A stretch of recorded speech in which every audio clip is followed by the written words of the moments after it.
ард түмний хяналтын зөвлөлд сонгуул 2016 SOS гэж шуурхаа явуулсан одоо манай баг Сүхбаатар дүүргээс ярьж байна. Энэ онлайн сүлжээгээр шууд амжигдж байгаа. Биднэрт бол Сүхбаатар дүүргийн 59 дугаар тойрогоос мэдээлэл ирсэн байгаа. Шуурхаа мэдээллийг бид нар дамжуулж байна. Биднэрт өгсөн мэдээлэл бол мэдээж зарцааны нүүдэлтэй холбоотой ностой мэдээлэлүүд байгаа. Энэ талаарх дэлгэрэнгүй яг баримттай мэдээллийг бид нар бас сонсъё гэж бодож байна. За. Улсын хурлын 59 дугаар тойрог буюу Сүхбаатар дүүргийн зарим нэг хэсгийн хороодоос бид нар одоо түүрчилсэн мэдээ авлаа. За тэр түүрчилсэн мэдээн дээр болохоор ингэж байгаа. 2 дугаар хэсгийн хороо 2014 сонгогчтой 339 хүн түр хасалт хийлгэсэн. Түр хасагдсан. За 8 дугаар хэсгийн хороо 2324 сонгогч байгаа. 256 түр хасалт хийлгэсэн. 6 дугаар хэсгийн хороо 2225 сонгогч байгаа.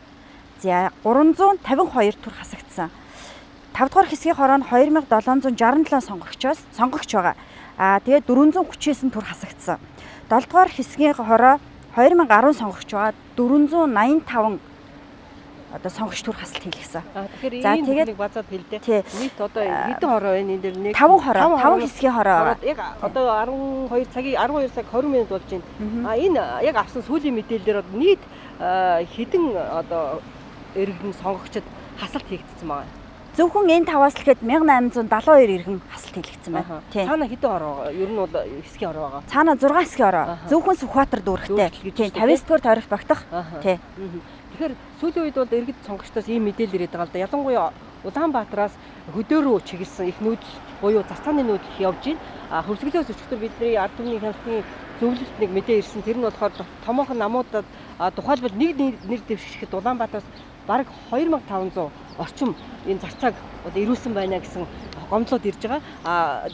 Түүнээс гадна Улаанбаатарт энэ нэр дэвшигчдэд өгөх саналууд чинь нэлээд шингэрх юм шүү. Хотын чинь хөдөө орон нутг руу ихэнх нүүцсэн байна гэсэн мэдээлэл ирж байгаа л да. Гэхдээ яг энэ танаа дээр болж байгаа үйл явц бол мэдээж яг энтэй уялдаатай байгаа. Зарцааны нүүдэл гэдэг нь тухайн нэр дэвшигч аваад явчихдаг юм байна л да. Олноороо ингээ одоо арчилт хийдэг юм яадаг шилжүүлэлт хийгээд энэ чинь хоёр янз байгаа шүү дээ. Нэг нь жом гэдэг байгаа байхгүй. Жом нь болохоор бүр өвөл ч юм уу хэдэн сарын өмнө тухайн одоо хэсгийн хороо буюу тэр нэрсийн жагсаалтан дээр хин хэнийг тавих, тухайлбал нас орсон хүнийг тавих ч юм уу, нэг айл дээр 200-300 хүнийг тавих ийм процесс нэлээд явагдаж байгаа гэсэн мэдээлэл олноос ирж байгаа. Тэгэхээр цаашдаа бид нар бол одоо ингээд ард түмний хяналтын хороо бол хяналтын зөвлөл бол иймэрхүү шуурхай мэдээллүүдийг авнаа. Хоёрдугаарт бол бидэнд өгж байгаа мэдээнүүд тухайлбал түрүү сонгон хайрхан дүүрэлд бидаа нэр дэвшигт Данзан Балжирын Игтэй үнээс мэдээлэл сонгогчдоос мэдээлэл ирсэн. Тэгэхээр зарим юундаар бид нар ингээд дахиад очдог мэдээллүүд нь яг бодиттой биш.